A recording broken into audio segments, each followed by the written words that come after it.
El supremo arte de la guerra es someter al enemigo sin luchar. Sun Tzu. Bienvenidos a Libros Maestros. Hoy nos sumergiremos en El arte de la guerra, una obra clásica escrita por el estratega militar chino Sun Tzu hace más de 2500 años. A pesar de su antigüedad, sus enseñanzas sobre tácticas militares, estrategias de liderazgo y análisis del conflicto siguen siendo relevantes en el mundo contemporáneo. El general chino Sun Tzu, uno de los más ilustres pensadores orientales, diestro en las relaciones internacionales y experto en los asuntos de la política, es el autor del manual de estrategia militar más antiguo que se conoce, El arte de la guerra. Los generales chinos eran filósofos y poetas, además de militares, y trasladaban su fina sensibilidad al terreno de la guerra. Por eso, el pragmatismo riguroso de sus tácticas llega a nosotros resuelto en un delicioso ejercicio literario. La estrategia bélica explicada a través de bellas metáforas y eficaces ejemplos se convierte entonces en uno de los más vigorosos libros de psicología aplicada jamás escritos. Este tratado, escrito alrededor del año 500 a.C., descubre los secretos de la logística y el armamento, reseña los sistemas de mando, explica las llaves de la comunicación y las claves de la disciplina, diferencia los niveles de rango y, sobre todo, establece estrategias de combate absolutamente innovadoras que aún hoy siguen vigentes. Los ensayos de Sun Tzu influyeron en la obra de Maquiavelo, fueron decisivos en los planes militares de Napoleón y modelaron las ideas políticas de Mao Zedong. Muchos lo consideran el mejor libro de estrategia que se haya escrito, porque es el único tratado sobre la guerra que establece pautas para alcanzar soluciones pacíficas. Llegó por primera vez a Europa traducido por el sacerdote jesuita Amiot en los años anteriores a la Revolución Francesa. El pensamiento de Sun Tzu se apoya en estos dos preceptos fundamentales. 1. Todo el arte de la guerra se basa en el engaño. 2. El supremo arte de la guerra es someter al enemigo sin luchar. Estas ideas, muy difundidas en Asia, llegaron rápidamente a Japón, donde los militares nipones las adoptaron y les agregaron conocimientos propios. El samurái Miyamoto Musashi estudió los textos de Sun Tzu durante su formación y escribió el más importante tratado de guerra japonés, el Libro de los 5 Anillos. La filosofía del arte de la guerra de Sun Tzu se aplica hoy a la empresa y la superación personal. Muchos principios de los gurúes modernos de la gestión empresarial son citas literales de la obra de Sun Tzu. La palabra ejército es reemplazada por la palabra empresa. El campo de batalla se convierte en el mercado, el enemigo se convierte en la competencia, la guerra se transforma en el marketing, y el armamento es reemplazado por los recursos. Para Sun Tzu es exitoso el que alcanza las metas que se fija, sin devastar ni avasallar. Triunfa el que elabora una táctica para conseguirlo, aprovecha su oportunidad, acepta sus debilidades y reconoce sus fortalezas. Estos fundamentos continúan vigentes a pesar de sus 25 siglos de vida y se han convertido en un instrumento de gran utilidad para los hombres de negocios, los políticos y los economistas. Como diría Sun Tzu, prudencia con creatividad y firmeza con paciencia para alcanzar la victoria. Capítulo 1. La evaluación. La guerra es trascendente para el Estado. Es el territorio de la vida o de la muerte, el sendero hacia la supervivencia o la pérdida del imperio. Por eso, es imprescindible manejarla bien. Si no es posible reflexionar con sensatez sobre todo lo que tiene que ver con la guerra, seremos culpables por indiferencia de la pérdida de lo que más queremos. Los 5 principios. A la guerra hay que valorarla a partir de estos 5 principios fundamentales. 1. La política. 2. El clima. 3. El terreno. 4. El mando. 5. La disciplina. La política. Representa aquello que hace que el pueblo se sienta en armonía con su gobernante. Es un aprendizaje que logra que los súbditos sigan a las autoridades con fidelidad, sin preocuparse por sus vidas y sin temor frente a cualquier peligro. El clima. Es el yin y el yang. Es el día y la noche. Es el calor y el frío. Las mañanas claras y los amaneceres lluviosos. La primavera y el otoño. El invierno y el verano. El terreno. Expresa las distancias y describe los espacios para saber si es fácil o difícil desplazarse, si es campo abierto o es un lugar estrecho. Estos datos serán decisivos para evaluar las posibilidades de supervivencia. El mando. Describe las cualidades que debe tener el que dirige a la tropa: sabiduría, sinceridad, benevolencia y coraje. La disciplina. Es la calidad imprescindible que requiere un ejército para organizarse. Explica también las graduaciones y los rangos entre los oficiales, el sistema de los itinerarios de las provisiones y el abastecimiento de material militar al ejército. Todo general debe conocer estos 5 principios primordiales. El general que domine estas 5 claves seguramente vencerá. El general que no maneje estas 5 soluciones seguramente será derrotado. Las 7 preguntas. Al trazar los planes, han de contestarse las siguientes 7 preguntas, valorando cada una de las respuestas con el mayor cuidado. 1. ¿Qué dirigente es más sabio y capaz? 2. ¿Qué comandante posee el mayor talento? 3. ¿Qué ejército obtiene ventajas de la naturaleza y el terreno? 4. ¿En qué ejército se observan mejor las regulaciones y las instrucciones? 5. ¿Qué tropas son más fuertes? 6. ¿Qué ejército tiene oficiales y tropas mejor entrenadas? 7. ¿Qué ejército administra recompensas y castigos de forma más justa? Mediante la respuesta a estas 7 preguntas, el general será capaz de adivinar cuál de los 2 bandos saldrá victorioso y cuál será derrotado. El general que siga estos consejos es seguro que vencerá. Ese general ha de ser mantenido al mando. Aquel que ignore estos consejos ciertamente será derrotado y deberá ser destituido. Tras prestar atención a estos planes, el general deberá crear situaciones que contribuyan a su cumplimiento y actuar de acuerdo con lo que le es ventajoso. Claves para la victoria. 1. El arte de la guerra se basa en el engaño. 2. Cuando se tiene capacidad de atacar, se ha de aparentar incapacidad. 3. Cuando las tropas se mueven, deberán aparentar inactividad. 4. Si están cerca del enemigo, han de hacerle creer que están lejos. 5. Si están lejos, deberán aparentar que están cerca. 6. Deberán poner cebos para atraer al enemigo. 7. Deberán golpear al enemigo cuando está desordenado. 8. Prepararse contra él cuando está seguro en todas partes. 9. Evitarle durante un tiempo cuando se presenta más fuerte. 10. Si tu oponente tiene un temperamento colérico, intenta irritarle. 11. Si es arrogante, trata de fomentar su egoísmo. 12. Si las tropas enemigas se hallan bien preparadas tras una reorganización, intenta desordenarlas. 13. Si están unidas, siembra la disputa entre sus filas. 14.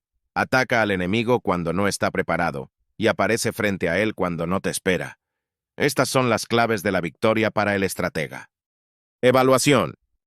Si las estimaciones realizadas antes de la batalla auguran una victoria, es porque los cálculos realizados muestran que las condiciones propias son más favorables que las condiciones del enemigo. Si las estimaciones realizadas antes de la batalla indican una derrota, es porque los cálculos realizados muestran que las condiciones para la batalla no son favorables. Con una evaluación cuidadosa, uno puede vencer. Sin una evaluación cuidadosa, es imposible vencer. Muy pocas oportunidades de victoria tendrá aquel que no realiza cálculos y evaluaciones antes de la batalla. Si se examina la situación, los resultados aparecerán claramente. Capítulo 2. El inicio. Una vez comenzada la batalla, aunque estés ganando, la prolongación exagerada de la guerra desanimará a las tropas y volverá torpe a la espada. Si estás sitiando una ciudad, agotarás tus fuerzas. Si mantienes a tu ejército durante mucho tiempo en campaña, tus suministros se agotarán.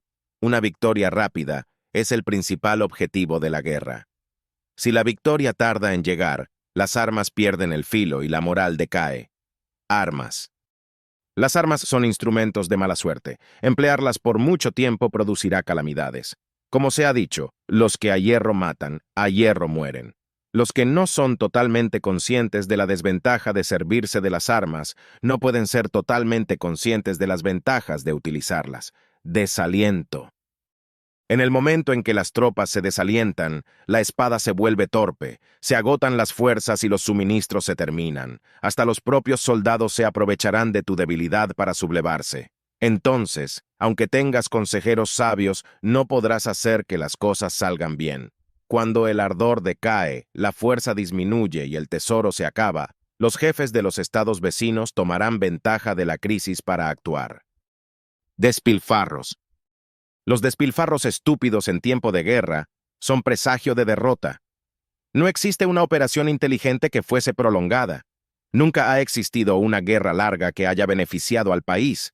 He oído hablar de operaciones militares que han sido torpes y repentinas, pero nunca he visto a ningún experto en el arte de la guerra que mantuviese la campaña por mucho tiempo. Sé rápido como el trueno que retumba antes de que hayas podido taparte los oídos, veloz como el relámpago que relumbra antes de haber podido pestañear. Movilización y recursos. Los que utilizan los medios militares con pericia no activan a sus tropas 2 veces, ni proporcionan alimentos en 3 ocasiones, con un mismo objetivo. Esto quiere decir que no se debe movilizar al pueblo más de una vez por campaña, y que inmediatamente después de alcanzar la victoria, no se debe regresar al propio país para hacer una segunda movilización. Al principio esto significa proporcionar alimentos para las propias tropas, pero después se quitan los alimentos al enemigo. Si tomas los suministros de armas de tu propio país, pero quitas los alimentos al enemigo, puedes estar bien abastecido de armamento y de provisiones. Cuando un país se empobrece a causa de las operaciones militares, se debe al transporte de provisiones desde un lugar distante. Si las transportas desde un lugar distante, el pueblo se empobrecerá. Los que habitan cerca de donde está el ejército pueden vender sus cosechas a precios elevados, pero se acaba de este modo el bienestar de la mayoría de la población. Cuando se transportan las provisiones muy lejos, la gente se arruina a causa del alto costo. En los mercados cercanos al ejército, los precios de las mercancías se aumentan. Por lo tanto, las largas campañas militares constituyen una lacra para el país. Cuando se agotan los recursos, los impuestos se recaudan bajo presión. Cuando el poder y los recursos se han agotado, se arruina el propio país. Se priva al pueblo de gran parte de su presupuesto, mientras que los gastos del gobierno para armamento se elevan. La base de un país. Los habitantes constituyen la base de un país. Los alimentos son la felicidad del pueblo. El príncipe debe respetar este hecho y ser sobrio y austero en sus gastos públicos. En consecuencia, un general inteligente lucha por desproveer al enemigo de sus alimentos. Cada porción de alimentos tomados al enemigo equivale a 20 que te suministras a ti mismo. Así pues, lo que arrasa al enemigo es la imprudencia y la motivación de los tuyos en asumir los beneficios de los adversarios. Un general inteligente hace que sus tropas se aprovisionen del enemigo, pues una medida de provisiones enemigas es equivalente a 20 de las propias, y una medida de la comida del enemigo equivale a 20 de las propias. El coraje de los soldados.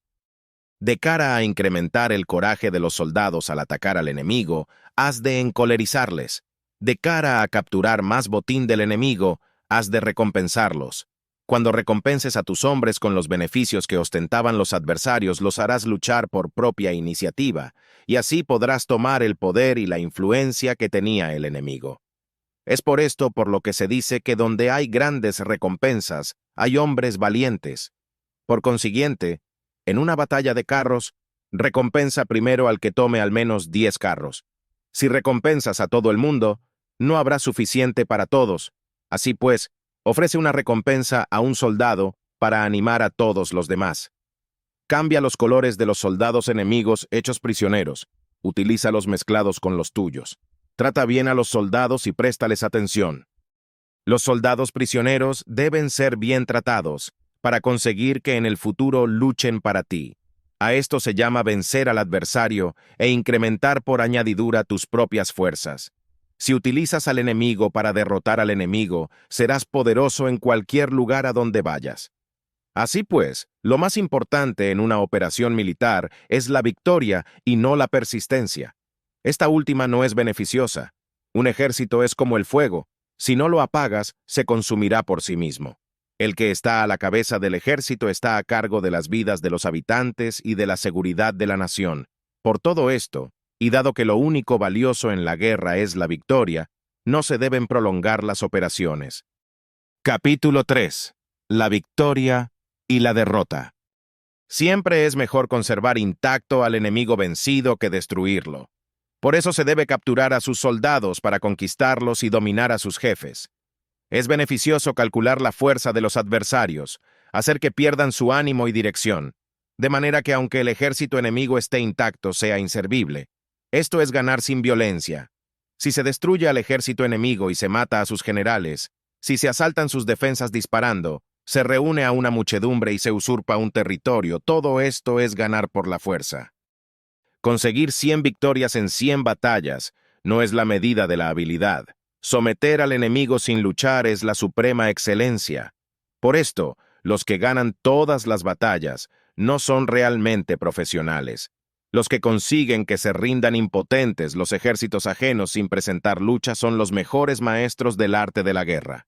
Los guerreros superiores atacan mientras los enemigos están proyectando sus planes, luego deshacen sus alianzas. El que lucha por la victoria frente a espadas desnudas no es un buen general. La peor táctica es atacar a una ciudad. Asediar, acorralar a una ciudad, solo se lleva a cabo como último recurso. Lo más importante en la guerra es rechazar la estrategia del enemigo. Luego se deben romper sus alianzas mediante la diplomacia. Y por último se debe atacar a su ejército. La peor de todas las estrategias es atacar ciudades. Se deben emplear no menos de 3 meses para preparar las armas y otros 3 para coordinar los recursos. Nunca se debe atacar por cólera y con prisas. Es aconsejable tomarse tiempo en la planificación y coordinación del plan. Un verdadero maestro vence a otras fuerzas enemigas sin batalla, conquista otras ciudades sin asediarlas y destruye a otros ejércitos sin emplear mucho tiempo.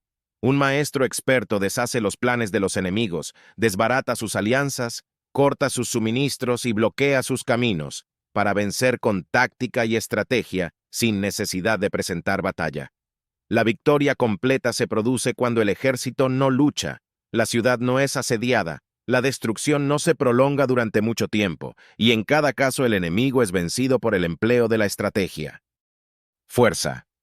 La regla de la utilización de la fuerza es la siguiente. Si las fuerzas propias son 10 veces superiores a las del adversario, debemos rodearlo. Si las fuerzas propias son 5 veces superiores a las del adversario, debemos atacarlo. Si las fuerzas propias son 2 veces superiores a las del adversario, debemos dividirlo. Si las fuerzas propias son iguales en número a las del adversario, debemos luchar solo si es posible. Si las fuerzas propias son inferiores a las del adversario, debemos mantenernos continuamente en guardia, pues el más pequeño fallo nos acarrearía las peores consecuencias. Siempre se debe mantener a las tropas bajo techo y evitar en lo posible un enfrentamiento abierto con el enemigo. Prudencia y firmeza. La prudencia y la firmeza de un pequeño número de personas pueden llegar a cansar y a dominar incluso a numerosos ejércitos. Este consejo se aplica en los casos en que todos los factores son equivalentes. Si las fuerzas propias están en orden mientras que las del enemigo están inmersas en el caos, si tú y tus fuerzas estáis con ánimo y ellos desmoralizados, entonces, aunque sean más numerosos, puedes entrar en batalla.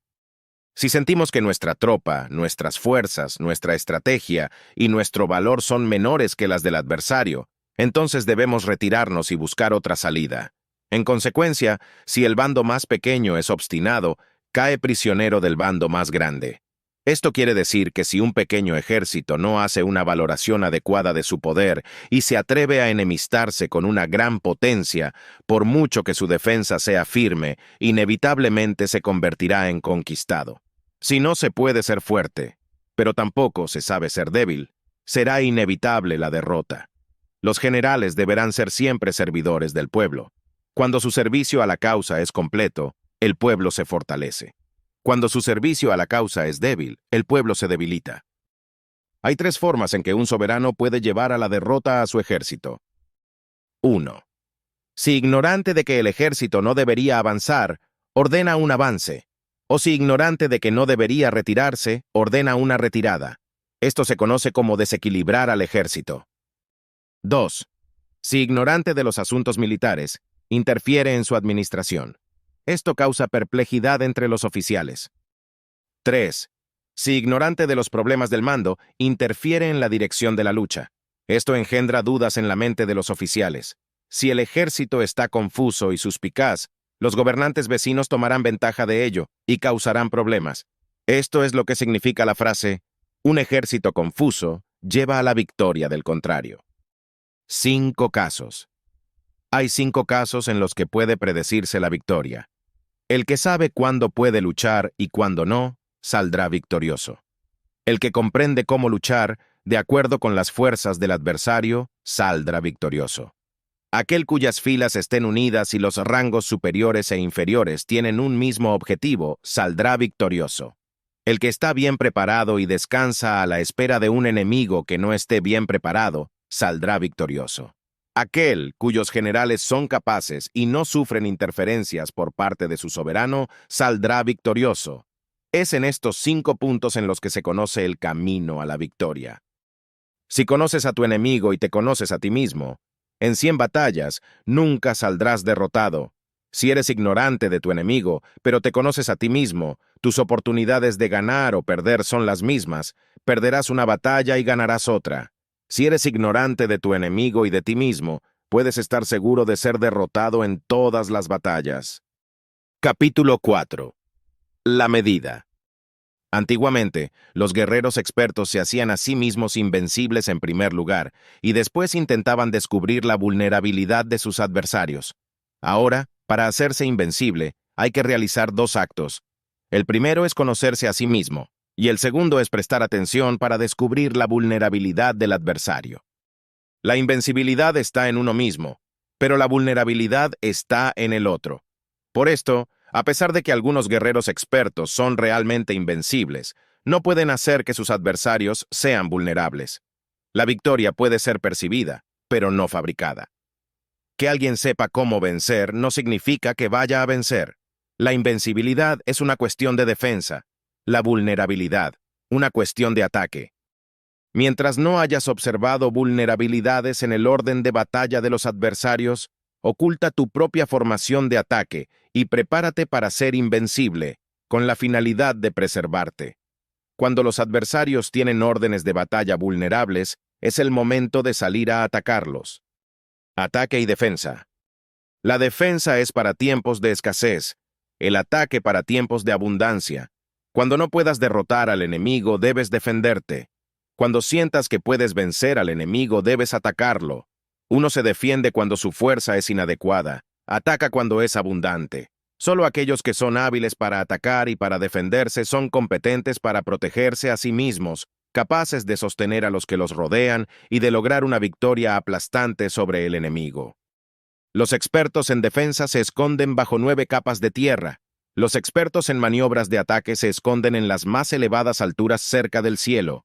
En situaciones de defensa, se acallan las voces y se borran las huellas, escondidos como fantasmas y espíritus bajo tierra, invisibles para todo el mundo.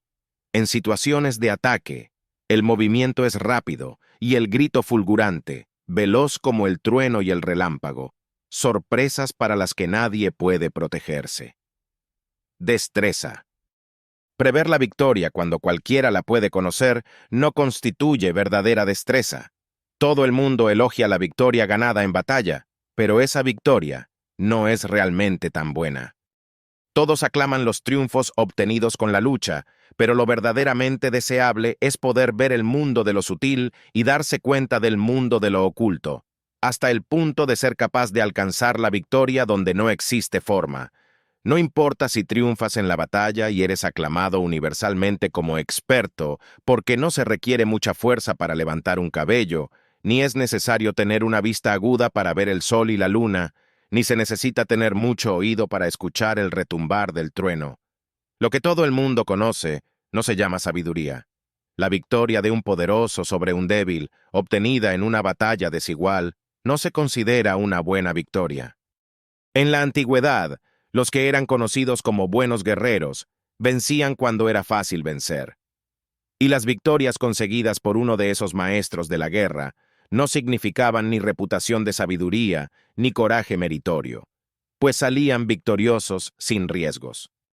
Si solo eres capaz de asegurar la victoria tras enfrentarte a un adversario en un conflicto armado, esa victoria saldrá muy cara. Si eres capaz de ver los tenues detalles y de darte cuenta de lo insondable, irrumpiendo antes del orden de batalla, esa victoria será la más valiosa. Las victorias de los buenos guerreros se destacan más por la inteligencia que por la bravura. Las victorias nunca son debidas a la suerte, ni son casualidades. Son producto de haberse situado previamente en posición de poder ganar con seguridad, imponiéndose sobre los que ya han perdido de antemano. La gran sabiduría no es algo obvio. El mérito grande no se anuncia. Cuando eres capaz de ver lo invisible con lucidez, tu inteligencia será bravura. Cuando resuelves los problemas antes de que surjan, tu bravura será inteligencia. Cuando hay victoria sin batalla, habrá inteligencia y bravura. Los buenos guerreros toman posición en un terreno en el que no pueden perder y no pasan por alto las condiciones que hacen a su adversario proclive a la derrota. En consecuencia, un ejército victorioso gana primero y entabla la batalla después. Un ejército derrotado lucha primero e intenta obtener la victoria después. Esta es la diferencia entre los que tienen estrategia y los que no tienen planes premeditados. El camino. Los que utilizan bien las armas cultivan el camino y observan las leyes. Así pueden gobernar prevaleciendo sobre los corruptos. Deben servirse de la armonía para desvanecer la oposición. Nunca atacar un ejército inocente. No tomar prisioneros o tomar un botín por la fuerza empobreciendo al dominado. No cortar los árboles ni contaminar los pozos de agua, limpiar y purificar los templos de las ciudades y respetar la naturaleza del camino, y no repetir los errores de las civilizaciones decadentes. A todo esto se llama el camino y sus leyes. Un ejército disciplinado, con soldados que morirían antes que desobedecer las órdenes, que reciben recompensas y castigos justos y bien establecidos, con jefes y oficiales capa, es de actuar de la misma forma que sus soldados, puede vencer a otro ejército dirigido por un príncipe corrupto. Así pues, un ejército victorioso equivale a un saco en equilibrio contra un grano de arroz, y un ejército derrotado es como un grano de arroz en equilibrio contra un saco. Las reglas militares son 5: medición del espacio, valoración de las cantidades, cálculo, comparación y posibilidades de victoria. El terreno da lugar a las mediciones, estas dan lugar a las valoraciones a los cálculos, estos a las comparaciones, y las comparaciones dan lugar a las victorias. En consecuencia, un ejército victorioso es como un kilo comparado con un gramo. Un ejército derrotado es como un gramo comparado con un kilo. El pueblo va a la batalla. Cuando el que gana consigue que su pueblo vaya a la batalla, como si estuviera dirigiendo una gran corriente de agua hacia un cañón profundo, esto es una cuestión de orden de batalla. Cuando el agua se acumula en un cañón profundo, nadie puede medir su cantidad. Lo mismo que nuestra defensa no muestra su forma. Cuando se suelta el agua, se precipita hacia abajo como un torrente, de manera tan irresistible como nuestro propio ataque. Capítulo 5. La firmeza. Para demostrar nuestra fuerza podemos acumular energía o hacer que el enemigo perciba más energía que la que realmente tenemos. Esto es muy cambiante. Los expertos son capaces de vencer al enemigo creando una percepción favorable en ellos y así obtener la victoria sin necesidad de ejercer su verdadera fuerza.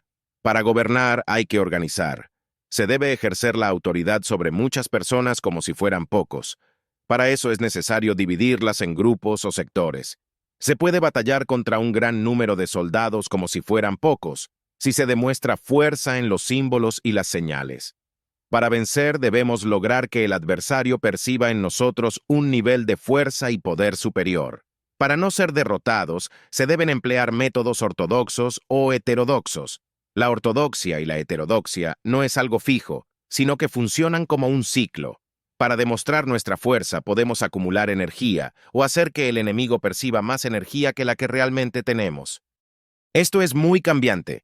Los expertos son capaces de vencer al enemigo creando una percepción favorable en ellos, y así obtener la victoria sin necesidad de ejercer su verdadera fuerza. Para gobernar hay que organizar. Se debe ejercer la autoridad sobre muchas personas como si fueran pocos. Para eso es necesario dividirlas en grupos o sectores. Se puede batallar contra un gran número de soldados como si fueran pocos, si se demuestra fuerza en los símbolos y las señales. Para vencer debemos lograr que el adversario perciba en nosotros un nivel de fuerza y poder superior. Para no ser derrotados, se deben emplear métodos ortodoxos o heterodoxos. La ortodoxia y la heterodoxia no es algo fijo, sino que funcionan como un ciclo. Piedras arrojadas sobre huevos. Que el efecto de las fuerzas sea como el de piedras arrojadas sobre huevos es una cuestión de lleno y vacío. Cuando induces a los adversarios a atacarte en tu territorio, su fuerza siempre está vacía, en desventaja. Mientras no compitas en la forma que el enemigo mejor lo hace, la fuerza siempre estará llena. Atacar con lo vacío contra lo lleno es como arrojar piedras sobre huevos. Seguro que se rompen. Cuando se entabla una batalla de manera directa, la victoria se gana por sorpresa. El ataque directo es ortodoxo. El ataque indirecto es heterodoxo. Solo hay dos clases de ataques en la batalla: el extraordinario por sorpresa y el directo ordinario, pero sus variantes son innumerables. Lo ortodoxo y lo heterodoxo se originan recíprocamente, como un círculo sin comienzo ni fin. ¿Quién podría agotarlos? Cuando la velocidad del agua que fluye alcanza el punto en el que puede mover las piedras, esta es la fuerza directa. Cuando la velocidad y el vuelo del halcón es de tal rigor que puede atacar y matar, esto es precisión. Lo mismo ocurre con los guerreros expertos. Su fuerza es rápida, su precisión certera. Su fuerza es como disparar una catapulta. La precisión es dar en el objetivo previsto y causar el efecto esperado. El desorden llega del orden, la cobardía surge del valor, la debilidad brota de la fuerza. Si quieres fingir desorden para convencer a tus adversarios y distraerlos, primero tienes que organizar el orden, porque solo entonces puedes crear un desorden artificial. Si quieres fingir cobardía para conocer la estrategia de los adversarios, primero tienes que ser extremadamente valiente, porque solo entonces puedes actuar como tímido de manera artificial. Si quieres fingir debilidad para inducir la arrogancia en tus enemigos, primero has de ser extremadamente fuerte porque solo entonces puedes pretender ser débil. El orden y el desorden son una cuestión de organización. La cobardía es una cuestión de ímpetu. La fuerza y la debilidad son una cuestión de la formación en la batalla. Cuando un ejército pone en marcha la potencia de su impulso, el tímido se vuelve valiente. Cuando un ejército pierde la fuerza de su impulso, el valiente se convierte en tímido. Nada está fijado en las leyes de la guerra. Estas se desarrollan sobre la base de los impulsos. Astucia. Con astucia se puede anticipar y lograr que los adversarios se convenzan a sí mismos cómo proceder y moverse. Les ayuda a caminar por el camino que les traza. Hace moverse a los enemigos con la perspectiva del triunfo, para que caigan en la emboscada. Los buenos guerreros buscan la efectividad en la batalla a partir de la percepción, y no dependen solo de la fuerza de sus soldados. Son capaces de escoger a la mejor gente, desplegarlos adecuadamente y dejar que la fuerza del ímpetu logre sus objetivos. Cuando hay entusiasmo, convicción, orden, organización, recursos y compromiso de los soldados, la fuerza del ímpetu hace a todos valerosos. Así es posible asignar a los soldados por sus capacidades y encomendarles responsabilidades adecuadas. El valiente puede luchar, el cuidadoso puede hacer de centinela, y el inteligente puede estudiar, analizar y comunicar. Cada cual es útil. Hacer que los soldados luchen permitiendo que la fuerza del ímpetu haga su trabajo es como hacer rodar rocas. Las rocas permanecen inmóviles cuando están en un lugar plano, pero ruedan en un plano inclinado. Se quedan fijas cuando son cuadradas, pero giran si son redondas. Por lo tanto, cuando se conduce a los hombres a la batalla con astucia, el estímulo es como rocas redondas que se precipitan montaña abajo. Esta es la fuerza que produce la victoria. Fuerzas extraordinarias. En la batalla se usa la fuerza normal para resistir y las fuerzas extraordinarias para vencer. Los recursos de aquellos que son expertos en el uso de fuerzas extraordinarias son tan infinitos como el cielo, tan inagotables como el fluir de los grandes ríos. puesto que terminan y recomienzan cíclicamente, como los movimientos del Sol y la Luna. Pueden morir y renacer periódicamente, como las 4 estaciones. Las notas musicales son como las estaciones. Son solo 5 en número, pero sus combinaciones son tan infinitas que nadie puede visualizarlas todas. Los sabores son solo 5 en número, pero sus mezclas son tan variables que nadie puede degustarlas todas. En la batalla, solo existen las fuerzas normales y las extraordinarias, pero sus combinaciones tampoco tienen límite. Nadie puede comprenderlas todas, pues estas dos fuerzas se reproducen mutuamente. Es como el movimiento sin fin en un círculo. ¿Quién puede agotar las posibilidades de sus combinaciones? Impulso. Cuando las aguas torrenciales arrastran las piedras, es a causa de su impulso. Así pues, el impulso de aquel experimentado en la guerra es aplastante, y su ataque extremadamente preciso. Su potencial es el de un carcaj lleno, su precisión, el soltar la cuerda del arco. Confusión. En medio del tumulto, la batalla parece caótica, pero no debe existir desorden en las propias tropas. El campo de batalla puede parecer confusión y caos, pero el bando propio debe permanecer ordenado. Así será a prueba de derrotas. La confusión aparente es el resultado de un perfecto orden. La cobardía aparente es el resultado del mayor coraje. La debilidad aparente es el resultado de la más grande fuerza. Orden y desorden dependen de la organización y la dirección. Coraje y cobardía de las circunstancias. Fuerza y debilidad de las disposiciones tácticas. Tentación. El que es capaz de tentar al enemigo con algo que desea alcanzar, lo mantendrá en movimiento sosteniendo ese algo fuera de su alcance, y entonces lo podrá atacar con tropas escogidas y lo vencerá. Situación. Un comandante experto obtiene la victoria de la situación y no la exige de sus subordinados. Selecciona los hombres adecuados y explota la situación. Capítulo 6. Lo lleno y lo vacío. Los que anticipan, se preparan y llegan primero al campo de batalla y esperan al adversario, están descansados y en una posición ganadora. Los que llegan últimos al campo de batalla, improvisan y entablan la lucha sin previsiones, quedan agotados y serán derrotados. Los buenos guerreros hacen que los adversarios vengan a ellos, y de ningún modo se dejan atraer fuera de su fortaleza. Si haces que los adversarios vengan a ti para combatir, su fuerza estará siempre vacía. Si no sales a combatir, tu fuerza estará siempre llena. Este es el arte de vaciar a los demás y de llenarte a ti mismo. Lo que impulsa a los adversarios a venir hacia ti por propia decisión es la perspectiva de ganar. Lo que desanima a los adversarios de ir hacia ti es la probabilidad de sufrir daños. Cansar al enemigo. Cuando los adversarios están en posición favorable, debes cansarlos. Cuando están bien alimentados, cortar los suministros. Cuando están descansando, hacer que se pongan en movimiento. Ataca inesperadamente, haciendo que los adversarios se agoten corriendo para salvar sus vidas. Interrumpe sus provisiones, arrasa sus campos y corta sus vías de aprovisionamiento. Aparece en lugares críticos y ataca donde menos se lo esperen, haciendo que tengan que acudir al rescate. Aparece donde no puedan ir y avanza hacia donde menos se lo esperen. Para desplazarte cientos de kilómetros sin cansancio, atraviesa tierras despobladas. Atacar un espacio abierto no significa solo un espacio en el que el enemigo no tiene defensa. Mientras su defensa no sea estricta, los enemigos se desperdigarán ante ti, como si estuvieras atravesando un territorio despoblado. Para tomar infaliblemente lo que atacas, ataca donde no haya defensa. Instrucciones. Cuando se cumplan las instrucciones, las personas serán sinceramente leales y comprometidas, y los planes y preparativos para la defensa serán implantados con firmeza. Cuando estemos convencidos que para mantener una defensa infaliblemente segura se debe defender donde no haya ataque, el enemigo no sabrá por dónde atacar.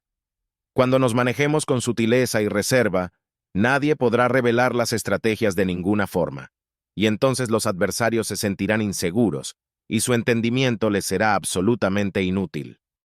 El destino de los adversarios. Sé extremadamente sutil, discreto, hasta el punto de no tener forma. Sé completamente misterioso y confidencial, hasta el punto de ser silencioso. De esta manera podrás dirigir el destino de tus adversarios. Para avanzar sin encontrar resistencia, arremete por sus puntos débiles. Para retirarte de manera esquiva, sé más rápido que ellos. Las situaciones militares se basan en la velocidad. Llega como el viento, muévete como el relámpago, y los adversarios no podrán vencerte. Cuando no quieras entrar en batalla, incluso si trazas una línea en el terreno que quieres conservar, el adversario no puede combatir contigo porque le das una falsa pista. Esto significa que cuando los adversarios llegan para atacarte, no luchas con ellos, sino que estableces un cambio estratégico para confundirlos y llenarlos de incertidumbre. Por consiguiente, cuando induces a otros a efectuar una formación, mientras que tú mismo permaneces sin forma, estás concentrado, mientras que tu adversario está dividido. Inducir al enemigo. Haz que los adversarios vean cómo extraordinario lo que es ordinario para ti. Esto es inducir al enemigo a efectuar una formación. Una vez vista la formación del adversario, concentras tus tropas contra él. Como tu formación no está a la vista, el adversario dividirá seguramente sus fuerzas. Cuando estás concentrado formando una sola fuerza, mientras que el enemigo está dividido en 10, estás atacando a una concentración de 1 contra 10, así que tus fuerzas superan a las suyas. Si puedes atacar a unos pocos soldados con muchos, diezmarás el número de tus adversarios. Cuando estás fuertemente atrincherado, te has hecho fuerte tras buenas barricadas, y no dejas filtrar ninguna información sobre tus fuerzas. Sal afuera sin información precisa, ataca y conquista de manera incontenible. No han de conocer dónde piensas librar la batalla, porque cuando no se conoce, el enemigo destaca muchos puestos de vigilancia, y en el momento en el que se establecen numerosos puestos, solo tienes que combatir contra pequeñas unidades. Así pues, cuando su vanguardia está preparada, su retaguardia es defectuosa, y cuando su retaguardia está preparada, su vanguardia presenta puntos débiles. Las preparaciones de su ala derecha significarán carencia en su ala izquierda. Las preparaciones por todas partes significarán ser vulnerable por todas partes. Esto significa que cuando las tropas están de guardia en muchos lugares, están forzosamente desperdigadas en pequeñas unidades. Cuando se dispone de pocos soldados, se está a la defensiva contra el adversario. El que dispone de muchos hace que el enemigo tenga que defenderse. Cuantas más defensas induces a adoptar a tu enemigo, más debilitado quedará. Así, si conoces el lugar y la fecha de la batalla, puedes acudir a ella, aunque estés a 1000 kilómetros de distancia. Si no conoces el lugar y la fecha de la batalla, entonces tu flanco izquierdo no puede salvar al derecho, tu vanguardia no puede salvar a tu retaguardia, y tu retaguardia no puede salvar a tu vanguardia, ni siquiera en un territorio de unas pocas docenas de kilómetros. Si tienes muchas más tropas que los demás, ¿cómo puede ayudarte este factor para obtener la victoria? Si no conoces el lugar y la fecha de la batalla, aunque tus tropas sean más numerosas que las de ellos, ¿cómo puedes saber si vas a ganar o a perder? Así pues, se dice que la victoria puede ser creada. Si haces que los adversarios no sepan el lugar y la fecha de la batalla, siempre puedes vencer. Incluso si los enemigos son numerosos, puede hacerse que no entren en combate. Por tanto, haz tu valoración sobre ellos para averiguar sus planes y determinar qué estrategia puede tener éxito y cuál no. Incítalos a la acción para descubrir cuál es el esquema general de sus movimientos y descansa. Haz algo por o en contra de ellos para llamar su atención, de manera que puedas de ellos descubrir sus hábitos de comportamiento, de ataque y de defensa. Indúcelos a adoptar formaciones específicas para conocer sus puntos flacos. Esto significa utilizar muchos métodos para confundir y perturbar al enemigo con el objetivo de observar sus formas de respuesta hacia ti.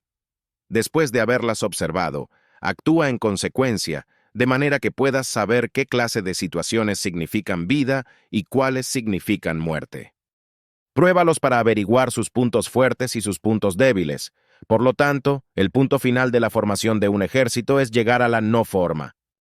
Cuando no tienes forma, los informadores no pueden descubrir nada, ya que la información no puede crear una estrategia. Una vez que no tienes forma perceptible, no dejas huellas que puedan ser seguidas. Los informadores no encuentran ninguna grieta por donde mirar, y los que están a cargo de la planificación no pueden establecer ningún plan realizable. Victorias sobre multitudes. La victoria sobre multitudes mediante formaciones precisas debe ser desconocida por las multitudes. Todo el mundo conoce la forma mediante la que resultó vencedor, pero nadie conoce la forma mediante la que aseguró la victoria. En consecuencia, la victoria en la guerra no es repetitiva, sino que adapta su forma continuamente. Determinar los cambios apropiados significa no repetir las estrategias previas para obtener la victoria. Para lograrla, puedo adaptarme desde el principio a cualquier formación que los adversarios puedan adoptar. Las formaciones son como el agua. La naturaleza del agua es evitar lo alto e ir hacia abajo. La naturaleza de los ejércitos es evitar lo lleno y atacar lo vacío. El flujo del agua está determinado por la tierra. La victoria viene determinada por el adversario. Así pues, un ejército no tiene formación constante, lo mismo que el agua no tiene forma constante. Se llama genio a la capacidad de obtener la victoria cambiando y adaptándose según el enemigo. El experto no deja huella. Es tan divinamente misterioso que es inaudible. Su ofensiva será irresistible si ataca las posiciones débiles del enemigo. Cuando yo decido presentar batalla, mi enemigo, incluso protegido por altos muros y profundos fosos, no puede evitar enfrentarse a mí, pues ataco una posición que debe defender. Cuando yo deseo evitar la batalla, puedo defenderme trazando una línea en el suelo. El enemigo será incapaz de atacarme, pues he hecho que se desplazase a un lugar distinto del que él deseaba. Si soy capaz de determinar las disposiciones del enemigo mientras que al mismo tiempo oculto las mías, entonces puedo concentrar mis fuerzas y las suyas han de dividirse. Y si yo me concentro mientras él se divide, puedo usar toda mi fuerza para atacar una fracción de la suya. Por tanto, seré superior numéricamente. Si soy capaz de usar a muchos para golpear a unos pocos en un punto seleccionado, aquellos caerán sin remisión. Desorientar. El enemigo no debe conocer el lugar donde intentaré presentar batalla. Pues si él no sabe dónde intento batallar, debe hacer preparativos en muchos lugares diferentes. Y cuando él se prepara en muchos lugares, aquellos con los que tendré que luchar serán menos. Si se prepara en el frente, su retaguardia será débil, y si prepara su retaguardia, su frente será frágil. Si refuerza su izquierda, su derecha será vulnerable, y si refuerza su derecha, le quedarán pocas tropas para la izquierda. Y si envía tropas a todas partes, será débil en todas partes. La inferioridad numérica deriva de tener que resguardarse contra los ataques posibles. La superioridad numérica deriva de forzar al enemigo a hacer este tipo de preparativos contra nosotros. Análisis. Analiza los planes del enemigo de forma que puedas averiguar sus puntos débiles y sus puntos fuertes. Agítale de cara a identificar las pautas de sus movimientos. Ponle señuelos para que revele sus disposiciones y determina su posición. Lanza un ataque de prueba para aprender dónde es fuerte y dónde es deficiente. El principal objetivo en la disposición de las tropas propias es situarlas sin que presenten una forma identificable. De este modo, ni el más penetrante de los espías puede entrometerse, ni el más sabio puede trazar planes contra ti. Planes. Los planes llevan a la victoria, pero la mayoría no entiende esto. Aunque cualquiera puede ver los aspectos externos, nadie comprende cómo se ha alcanzado realmente la victoria. Cuando se gana una batalla, las tácticas no deben repetirse. Uno debe siempre responder a las circunstancias en una infinita variedad de modos. Los 5 elementos. De los 5 elementos, agua, fuego, metal, madera y tierra, ninguno predomina siempre. De las 4 estaciones, primavera, verano, otoño e invierno, ninguna dura para siempre. De los días, algunos son largos y otros cortos, y la luna crece y mengua. Esta es también la regla que rige en el empleo de tropas. Capítulo 7. El enfrentamiento. Nada es más difícil que la lucha armada. Luchar con otros cara a cara para conseguir ventajas es lo más arduo del mundo. La dificultad de la lucha armada es hacer cercanas las distancias largas y convertir los problemas en ventajas. Mientras das la apariencia de estar muy lejos, empiezas tu camino y llegas antes que el enemigo. Se debe hacer que la ruta del enemigo sea larga, atrayéndolo con la esperanza de ganar. Cuando emprendemos la marcha después que los otros, pero llegamos antes que ellos, damos muestras de que conocemos la estrategia de hacer que las distancias sean cortas. Engañar al enemigo. Debes utilizar a una unidad especial de tu tropa para engañar al enemigo atrayéndolo a una falsa persecución, haciéndole creer que el grueso de tus fuerzas está muy lejos. Entonces, lanzas una fuerza de ataque sorpresa que llega antes, aunque emprendió el camino después. Por consiguiente, la lucha armada puede ser provechosa con estrategia, pero puede ser peligrosa sin ella. Para el experto estratega es provechosa, para el inexperto peligrosa. Movilizar a todo el ejército para el combate en aras de obtener alguna ventaja tomaría mucho tiempo, pero combatir por una ventaja con un ejército incompleto tendría como resultado una falta de recursos. Si te movilizas rápidamente y sin parar día y noche, recorriendo el doble de la distancia habitual, y si luchas por obtener alguna ventaja a miles de kilómetros, tus jefes militares serán hechos prisioneros. Los soldados que sean fuertes llegarán allí primero, los más cansados llegarán después, y como regla general, solo lo conseguirá 1 de cada 10. Cuando la ruta es larga, las tropas se cansan. Si han gastado su fuerza en la movilización, llegan agotadas mientras que sus adversarios están frescos. Así pues, es seguro que serán atacadas. 3 cosas necesarias. Un ejército perece. Si no está equipado, si no tiene provisiones, si no tiene dinero. Estas 3 cosas son necesarias, porque no se puede combatir para ganar con un ejército no equipado, o sin provisiones, o sin dinero. El plan del rival.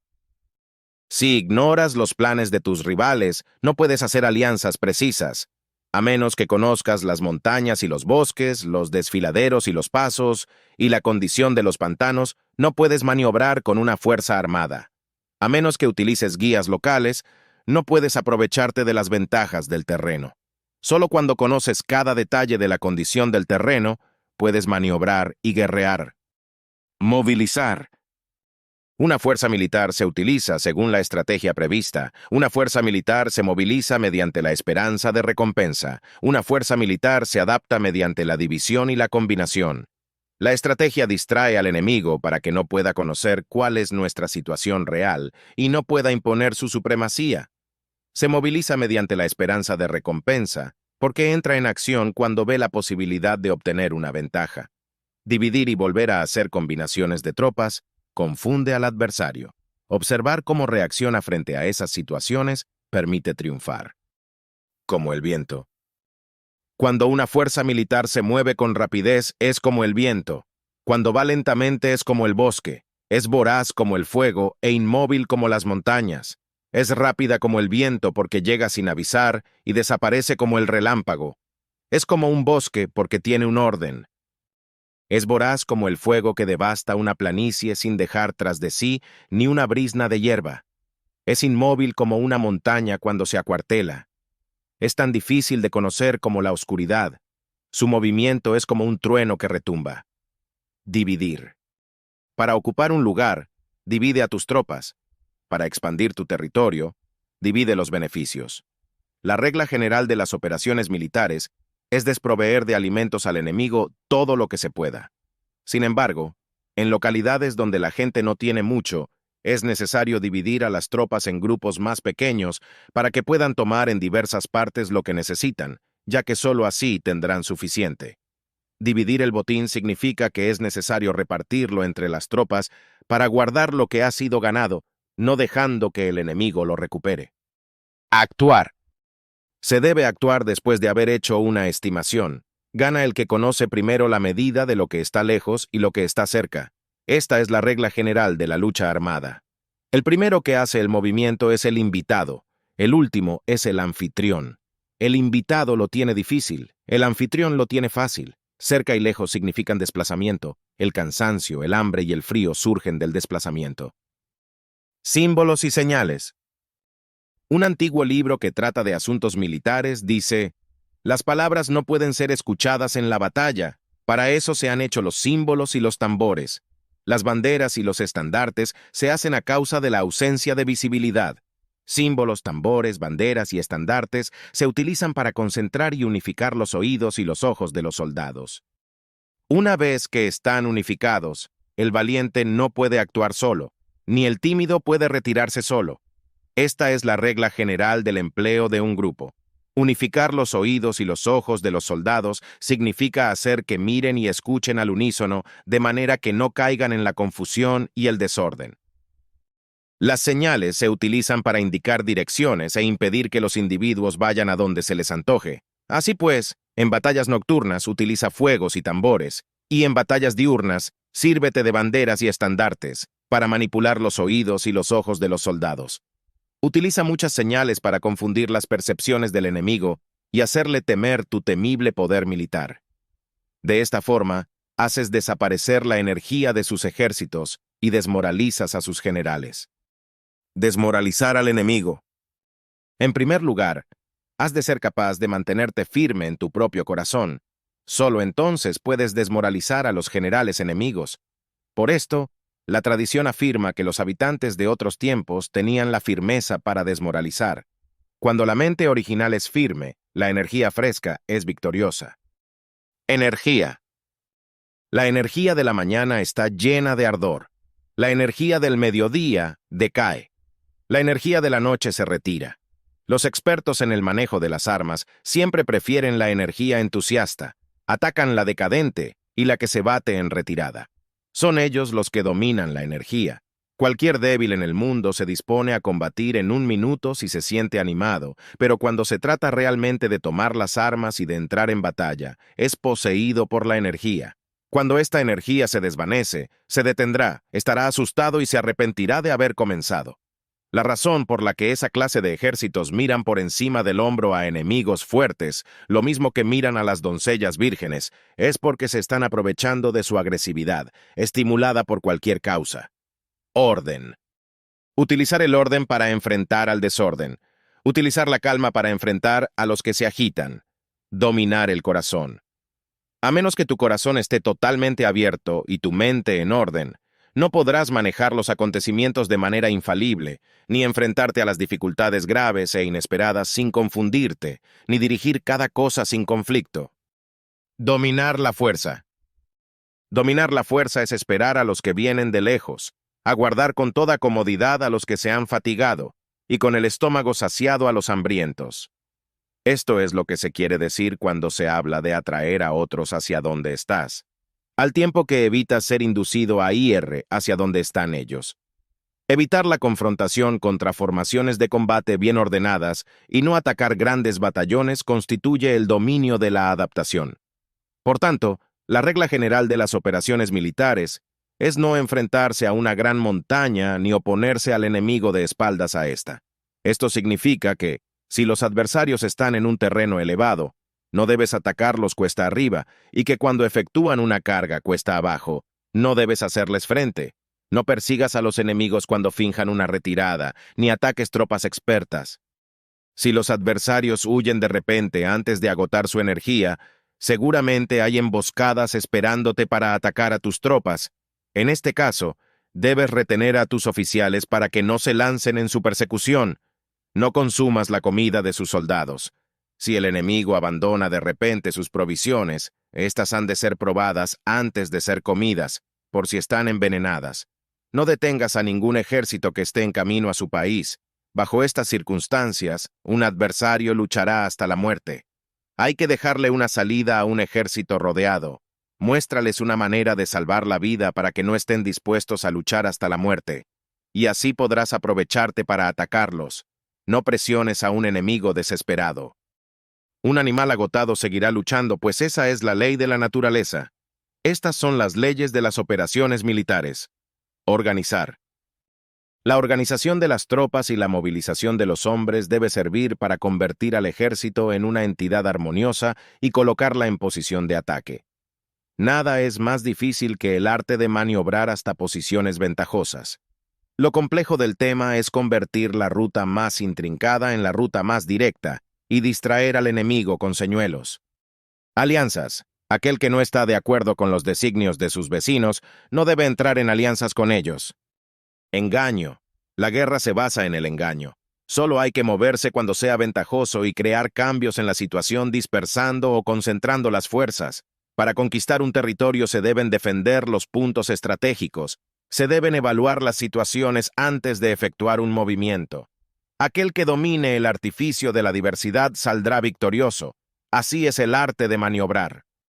Capítulo 8. Los cambios. El general no debe levantar su campamento en un terreno difícil. Debe permitir que se establezcan relaciones diplomáticas en las fronteras y no permanecer en un territorio árido ni aislado. Cuando se encuentre en un terreno cerrado, debe preparar alguna estrategia y moverse. Cuando sea sorprendido en un espacio con peligro de muerte, debe luchar. Un terreno cerrado es aquel rodeado de lugares escarpados que no dejan escapar y quitan movilidad, de donde es difícil salir y volver. Cada ruta debe ser estudiada para que sea la mejor. Hay rutas que no se deben usar, ejércitos que no han de ser atacados, ciudades que no deben ser rodeadas, terrenos sobre los que no se debe combatir y órdenes de gobernantes que no deben ser obedecidas. En consecuencia, los generales que conozcan las variables posibles para aprovecharse del terreno sabrán cómo manejar sus fuerzas. Si los generales no saben cómo adaptarse de manera ventajosa, aunque conozcan la condición del terreno, no podrán aprovecharse de él. Adaptabilidad. Si están al mando de ejércitos, pero ignoran las artes de la total adaptabilidad, aunque conozcan el objetivo a lograr, no pueden hacer que los soldados luchen por él. El que es capaz de ajustar la campaña conforme al ímpetu y la calidad de las fuerzas, obtendrá una ventaja, para que los únicos perjudicados sean los enemigos. No existe una estructura permanente.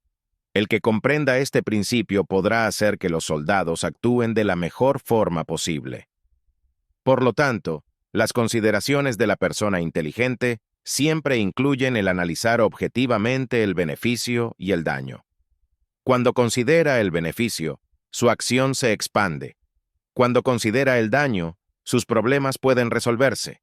El beneficio y el daño son interdependientes, y los sabios los tienen en cuenta. Por ello, lo que retiene a los adversarios es el daño, lo que los mantiene ocupados es la acción, y lo que los motiva es el beneficio. La propia labor. Debes cansar a los enemigos manteniéndolos ocupados y no dejándolos respirar, pero antes de lograrlo, tienes que realizar previamente tu propia labor. Esa labor consiste en poner en marcha un ejército fuerte, mantener un pueblo próspero, concebir una sociedad armoniosa y justa, y desarrollar una manera ordenada de vivir. Así pues, la norma general de las operaciones militares consiste en no contar con que el enemigo no acuda, sino confiar en tener los medios para enfrentarlo. Recordar siempre el peligro cuando se está a salvo y tener presente el caos en tiempos de orden. Permanecer atento al riesgo y a la confusión mientras no tengan todavía forma, y evitarlos antes de que se presenten. Estas serán las tácticas más seguras y efectivas. Por esto, existen 5 rasgos que son peligrosos en los generales. Los que están dispuestos a morir pueden perder la vida. Los que quieren preservar la vida pueden ser hechos prisioneros. Los que son dados a los apasionamientos irracionales pueden ser ridiculizados. Los que son muy puritanos pueden ser deshonrados. Los que son compasivos pueden ser turbados. Si te presentas en un lugar que con toda seguridad los enemigos se precipitarán a defender, las personas compasivas se apresurarán invariablemente a rescatar a sus habitantes, causándose a sí mismos problemas y cansancio. Estos son 5 rasgos que constituyen defectos en los generales y que son desastrosos para las operaciones militares. Los buenos generales son de otra manera. Se comprometen hasta la muerte, pero no se aferran a la esperanza de sobrevivir. Actúan de acuerdo con los acontecimientos, en forma racional y realista, sin dejarse llevar por las emociones ni estar sujetos a quedar confundidos. Cuando ven una buena oportunidad, son como tigres. En caso contrario, cierran sus puertas. Su acción y su no acción son cuestiones de estrategia, y no pueden ser complacidos ni enfadados. Capítulo 9. La distribución. La manera más ventajosa de ganar una batalla es hacer que las maniobras militares sean el resultado de planes proyectados y estrategias meditadas. La movilidad y la efectividad de las tropas está directamente relacionada con la capacidad de proyectar una táctica. Si vas a colocar tu ejército en posición de observar al enemigo, atraviesa rápido las montañas y vigílalos desde un valle. Cuesta abajo. Considera el efecto de la luz y mantente en la posición más elevada. Cuando combatas en una montaña, Ataca desde arriba hacia abajo y no al revés. Combate estando cuesta abajo y nunca cuesta arriba. Evita que el agua divida tus fuerzas. Aléjate de las condiciones desfavorables lo antes que te sea posible. No te enfrentes a los enemigos dentro del agua. Es conveniente dejar que pasen la mitad de sus tropas y en ese momento dividirlas y atacarlas. No te sitúes río abajo. No camines en contra de la corriente, ni en contra del viento. Si acampas en la ribera de un río, tus ejércitos pueden ser sorprendidos de noche, empujados a ahogarse o se les puede colocar veneno en la corriente. Tus barcas no deben ser amarradas corriente abajo para impedir que el enemigo aproveche la corriente lanzando sus barcas contra ti. Si atraviesas pantanos, hazlo rápidamente. Si te encuentras frente a un ejército en medio de un pantano, permanece cerca de sus plantas acuáticas o respaldado por los árboles. En una llanura, toma posiciones desde las que sea fácil maniobrar, manteniendo las elevaciones del terreno detrás y a tu derecha, estando las partes más bajas delante y las más altas detrás. Generalmente, un ejército prefiere un terreno elevado y evita un terreno bajo, aprecia la luz y detesta la oscuridad. Los terrenos elevados son estimulantes, y por lo tanto, la gente se halla a gusto en ellos. Además, son convenientes para adquirir la fuerza del ímpetu. Los terrenos bajos son húmedos, lo cual provoca enfermedades y dificulta el combate. Salud. Cuida de la salud física de tus soldados con los mejores recursos disponibles. Cuando no existe la enfermedad en un ejército, se dice que éste es invencible. El lado del sol. Donde haya montículos y terraplenes, sitúate en su lado soleado, manteniéndolos siempre a tu derecha y detrás. Colocarse en la mejor parte del terreno es ventajoso para una fuerza militar. La ventaja en una operación militar consiste en aprovecharse de todos los factores beneficiosos del terreno. Cuando llueve río arriba y la corriente trae consigo la espuma, si quieres cruzarlo, espera a que escampe. Siempre que un terreno presente barrancos infranqueables, lugares cerrados, trampas, riesgos, grietas y prisiones naturales, debes abandonarlo rápidamente y no acercarte a él. En lo que a mí concierne, siempre me mantengo alejado de estos accidentes del terreno, de manera que los adversarios estén más cerca que yo de ellos. Doy la cara a estos accidentes, de manera que queden a espaldas del enemigo. Entonces, estás en situación ventajosa, y él tiene condiciones desfavorables. Cuando un ejército se está desplazando, si atraviesa territorios montañosos con muchas corrientes de agua y pozos, o pantanos cubiertos de juncos, o bosques vírgenes llenos de árboles y vegetación, es imprescindible escudriñarlos totalmente y con cuidado, ya que estos lugares ayudan a las emboscadas y a los espías. Es esencial bajar del caballo y escudriñar el terreno, por si existen tropas escondidas para tenderte una emboscada. También podría ser que hubiera espías al acecho observándote y escuchando tus instrucciones y movimientos. El enemigo está cerca. Cuando el enemigo está cerca, pero permanece en calma, quiere decir que se halla en una posición fuerte. Cuando el enemigo está lejos, pero intenta provocar hostilidades, quiere que avances. Si, además, su posición es accesible, eso quiere decir que le es favorable. Si un adversario no conserva la posición que le es favorable por las condiciones del terreno y se sitúa en otro lugar conveniente, debe ser porque existe alguna ventaja táctica para obrar de esta manera. Si se mueven los árboles es que el enemigo se está acercando. Si hay obstáculos entre los matorrales, es que has tomado un mal camino. La idea de poner muchos obstáculos entre la maleza es hacerte pensar que existen tropas emboscadas escondidas en medio de ella. Si los pájaros alzan el vuelo, hay tropas emboscadas en el lugar. Si los animales están asustados, existen tropas atacantes. Si se elevan columnas de polvo altas y espesas, hay carros que se están acercando. Si son bajas y anchas, se acercan soldados a pie. Humaredas esparcidas significan que se está cortando leña. Pequeñas polvaredas que van y vienen indican que hay que levantar el campamento.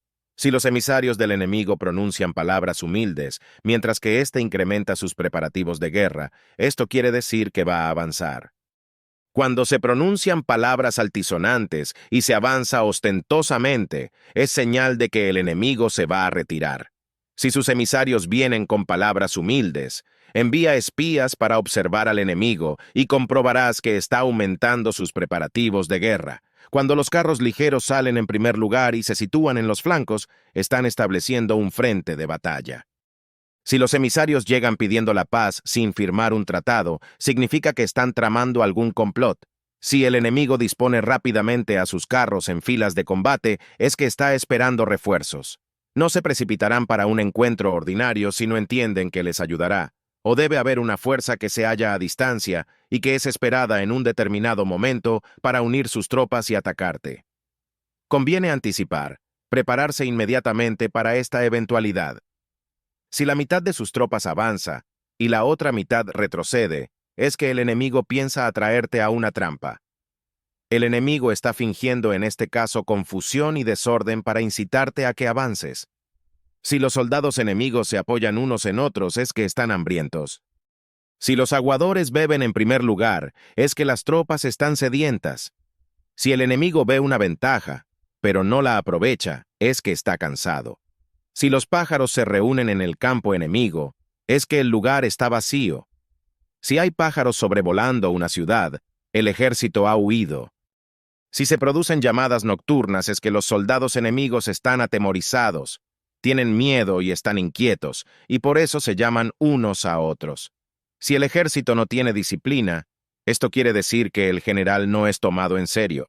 Si los estandartes se mueven, es que está sumido en la confusión. Las señales se utilizan para unificar el grupo. Así pues, si se desplaza de aquí para allá sin orden ni concierto, significa que sus filas están confusas. Si sus emisarios muestran irritación, significa que están cansados. Si matan sus caballos para obtener carne, es que los soldados carecen de alimentos. Cuando no tienen marmitas y no vuelven a su campamento, son enemigos completamente desesperados. Falta de disciplina. Si se producen murmuraciones, faltas de disciplina y los soldados hablan mucho entre sí, quiere decir que se ha perdido la lealtad de la tropa. Las murmuraciones describen la expresión de los verdaderos sentimientos. Las faltas de disciplina indican problemas con los superiores. Cuando el mando ha perdido la lealtad de las tropas, los soldados se hablan con franqueza entre sí sobre los problemas con sus superiores. Si se otorgan numerosas recompensas, es que el enemigo se halla en un callejón sin salida. Cuando se ordenan demasiados castigos, es que el enemigo está desesperado. Cuando la fuerza de su ímpetu está agotada, otorgan constantes recompensas para tener contentos a los soldados, para evitar que se rebelen en masa. Cuando los soldados están tan agotados que no pueden cumplir las órdenes, son castigados una y otra vez para restablecer la autoridad. Ser violento al principio y terminar después temiendo a los propios soldados es el colmo de la ineptitud. Los emisarios que acuden con actitud conciliatoria indican que el enemigo quiere una tregua. Si las tropas enemigas se enfrentan a ti con ardor, pero demoran el momento de entrar en combate sin abandonar no obstante el terreno, has de observarlos cuidadosamente. Están preparando un ataque por sorpresa. En asuntos militares no es necesariamente más beneficioso ser superior en fuerzas, solo evitar actuar con violencia innecesaria. Es suficiente con consolidar tu poder, hacer estimaciones sobre el enemigo y conseguir reunir tropas. Eso es todo. El enemigo que actúa aisladamente, que carece de estrategia y que toma a la ligera a sus adversarios, inevitablemente acabará siendo derrotado. Si tu plan no contiene una estrategia de retirada o posterior al ataque, sino que confías exclusivamente en la fuerza de tus soldados y tomas a la ligera a tus adversarios sin valorar su condición, con toda seguridad caerás prisionero. Si se castiga a los soldados antes de haber conseguido que sean leales al mando, no obedecerán, y si no obedecen, serán difíciles de emplear. Tampoco podrán ser empleados si no se lleva a cabo ningún castigo, incluso después de haber obtenido su lealtad. Cuando existe un sentimiento subterráneo de aprecio y confianza, y los corazones de los soldados están ya vinculados al mando, si se relaja la disciplina, los soldados se volverán arrogantes y será imposible emplearlos. Por lo tanto, dirígelos mediante el arte civilizado y unifícalos mediante las artes marciales. Esto significa una victoria continua. Arte civilizado significa humanidad, y artes marciales significan reglamentos. Mándalos con humanidad y benevolencia, unifícalos de manera estricta y firme. Cuando la benevolencia y la firmeza son evidentes, es posible estar seguro de la victoria. Cuando las órdenes se dan de manera clara, sencilla y consecuente a las tropas, éstas las aceptan. Cuando las órdenes son confusas, contradictorias y cambiantes, las tropas no las aceptan o no las entienden. Cuando las órdenes son razonables, justas, sencillas, claras y consecuentes, existe una satisfacción recíproca entre el líder y el grupo. Capítulo 10. La topología. Algunos ámbitos son accesibles, otros espinosos, algunos indefinidos, otros ajustados, escabrosos o despejados. Cuando el terreno es accesible, debes ser el primero en fijar la posición, escogiendo las alturas soleadas y estableciendo una posición adecuada para transportar los víveres. Así tendrás ventaja al enfrentar la batalla. Cuando te encuentres en un terreno difícil de salir, tu accionar estará limitado. En ese ámbito, frente a un enemigo sin preparación, vencerás si logras avanzar, pero si el enemigo está preparado e intentas igualmente avanzar, tendrás muchas dificultades para volver de nuevo a él, lo cual jugará en contra tuya. Cuando un ámbito es adverso para ambos bandos y ofrece ventajas y desventajas indefinidas, se dice que es un terreno neutro. En un terreno neutro, aunque el adversario te ofrezca una ventaja, no te conviene aprovecharla. Debes retirarte, induciendo a la mitad de las tropas contrarias a salir. Solo en ese momento puedes caer sobre el enemigo y aprovechar las condiciones favorables. Si eres el primero en arribar a un ámbito ajustado, a un terreno estrecho, debes conquistarlo totalmente y esperar al adversario. Si el que llega antes es el enemigo, no debes perseguirlo. Si bloquea los desfiladeros, persíguelo solo si no los bloquea. Si eres el primero en llegar a un terreno escabroso y accidentado, debes ocupar los espacios más altos y soleados y esperar al enemigo. Si éste los ha ocupado antes, retírate y no lo persigas. En un terreno despejado y abierto, las fuerzas de los impulsos se encuentran igualadas y es difícil que alguno de los dos logre combatir con alguna ventaja.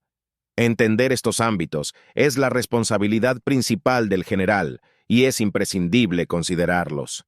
Estas son las configuraciones del terreno. Los generales que las ignoran serán derrotados. Errores del general. Las tropas que huyen, las que se retraen, las que se derrumban, las que se rebelan y las que son derrotadas, no deben estas desgracias a desastres naturales ni a accidentes, sino que sufren los errores de sus generales. Las tropas que batallan con gran ímpetu, pero que atacan en proporción de 1 contra 10, saldrán derrotadas. Las tropas que tienen soldados fuertes, pero cuyos oficiales son débiles, serán derrotadas. Las tropas que tienen soldados débiles al mando de oficiales fuertes se verán en apuros. Cuando los oficiales superiores están irritados y actúan por su cuenta con violencia, como producto de un ataque de ira y por despecho, saldrán derrotados. Cuando los generales ignoran sus capacidades, el ejército se desmoronará. Como norma general, para poder vencer al enemigo, todo el mando militar debe tener una sola intención y todas las fuerzas militares deben cooperar. Cuando los generales son débiles y carecen de autoridad, cuando las órdenes no son claras, cuando oficiales y soldados no tienen solidez y las formaciones son anárquicas, se produce una sublevación. Los generales que son vencidos son los incapaces de medir al enemigo. Entran en combate con fuerzas superiores en número o mejor equipadas y no seleccionan a sus tropas según los niveles de preparación de las mismas. Si empleas soldados sin separar a los que están entrenados de los que no están entrenados y a los valientes de los indecisos, te estás buscando tu propia derrota. 6 formas de ser derrotado. Estas son las 6 formas de ser derrotado. La comprensión de estas situaciones es la responsabilidad suprema de los generales. Para sortearlas deben ser consideradas: la primera es no medir el número de fuerzas. La segunda es la ausencia de un sistema claro de recompensas y castigos.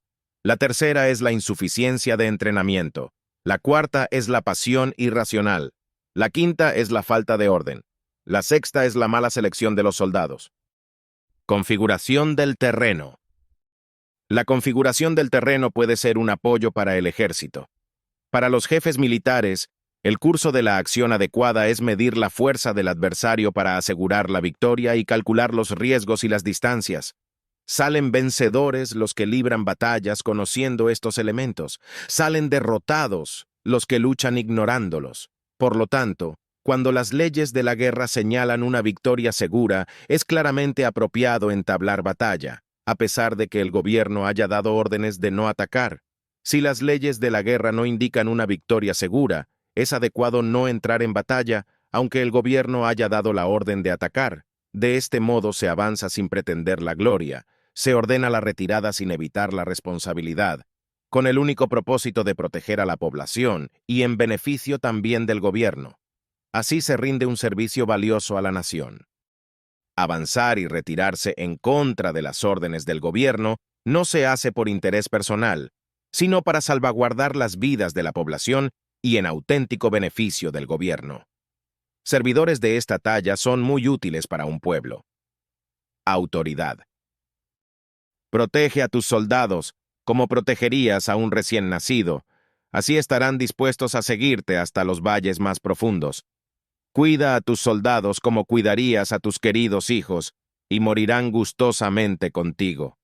Pero si eres tan amable con ellos que no los puedes utilizar, si eres tan indulgente que no les puedes dar órdenes, tan informal que no puedes disciplinarlos, tus soldados serán como niños mimados y, por lo tanto, inservibles. Las recompensas no deben utilizarse solas, ni debe confiarse solamente en los castigos. En caso contrario, las tropas, como niños mimosos, se acostumbran a disfrutar o a quedar resentidas por todo. Esto es dañino y los vuelve inservibles. Posibilidades de ganar. Si sabes que tus soldados son capaces de atacar, pero ignoras si el enemigo es invulnerable a un ataque, tendrás solo la mitad de posibilidades de ganar. Si sabes que tu enemigo es vulnerable a un ataque, pero ignoras si tus soldados son capaces de atacar, solo tendrás la mitad de posibilidades de ganar. Si sabes que el enemigo es vulnerable a un ataque y tus soldados pueden llevarlo a cabo, pero ignoras si la condición del terreno es favorable para la batalla, tendrás la mitad de probabilidades de vencer. Por lo tanto, los que conocen las artes marciales no pierden el tiempo cuando efectúan sus movimientos, ni se agotan cuando atacan. Debido a esto se dice que cuando te conoces a ti mismo y conoces a los demás, la victoria no es un peligro. Cuando conoces el cielo y la tierra, la victoria es inagotable. Capítulo 11. Las 9 clases de terreno. De acuerdo a las leyes de las operaciones militares, existen 9 clases de terreno. 1. Si intereses locales luchan entre sí en su propio territorio, a este se le llama terreno de dispersión, porque en los casos en que los soldados están apegados a su casa y combaten cerca de su hogar, pueden ser dispersados con facilidad. 2. Cuando penetras en un territorio ajeno, pero no lo haces en profundidad, a este se le llama territorio ligero. Esto significa que los soldados pueden regresar fácilmente. 3. El territorio que puede resultarte ventajoso si lo tomas, y ventajoso al enemigo si es él quien lo conquista, se llama terreno clave. Es un terreno de lucha inevitable, es cualquier enclave defensivo o paso estratégico. 4. Un territorio igualmente accesible para ti y para los demás se llama terreno de comunicación. Es un espacio sin dificultades que generalmente no es territorio de batallas. 5. El territorio que está rodeado por 3 territorios rivales y es el primero en proporcionar libre acceso a él a todo el mundo, se llama terreno de intersección. El terreno de intersección es aquel en el que convergen las principales vías de comunicación, uniéndolas entre sí. Sé el primero en ocuparlo, y la gente tendrá que ponerse de tu lado. Si lo obtienes, te encuentras seguro. Si lo pierdes, corres peligro. 6. Cuando penetras en profundidad en un territorio ajeno y dejas detrás muchas ciudades y pueblos, a este terreno se le llama difícil. Es un ámbito del que es muy difícil regresar. 7. Cuando atraviesas montañas boscosas, desfiladeros abruptos u otros accidentes difíciles de atravesar, a esto se le llama terreno desfavorable. Si la tropa vence las dificultades de un terreno desfavorable, vencerá al enemigo. 8. Cuando el acceso es estrecho y la salida es tortuosa, de manera que una pequeña unidad enemiga puede atacarte, aunque tus tropas sean más numerosas, a este se le llama terreno cercado. Si eres capaz de una gran adaptación, puedes atravesar este territorio. 9. Si solo puedes sobrevivir en un territorio luchando con rapidez, Y si es fácil morir si no lo haces, a este se le llama terreno mortal. Las tropas que se encuentran en un terreno mortal están en la misma situación que si se encontraran en una barca que se hunde o en una casa ardiendo. Conclusiones y consejos. Así pues, no combatas en un terreno de dispersión, no te detengas en un terreno ligero, no ataques en un terreno clave ocupado por el enemigo, no dejes que tus tropas sean divididas en un terreno de comunicación. En terrenos de intersección, establece comunicaciones. En terrenos difíciles, entra aprovisionado. En terrenos desfavorables, continúa marchando. En terrenos cercados, haz planes. En terrenos mortales, lucha. En un terreno de dispersión los soldados pueden huir.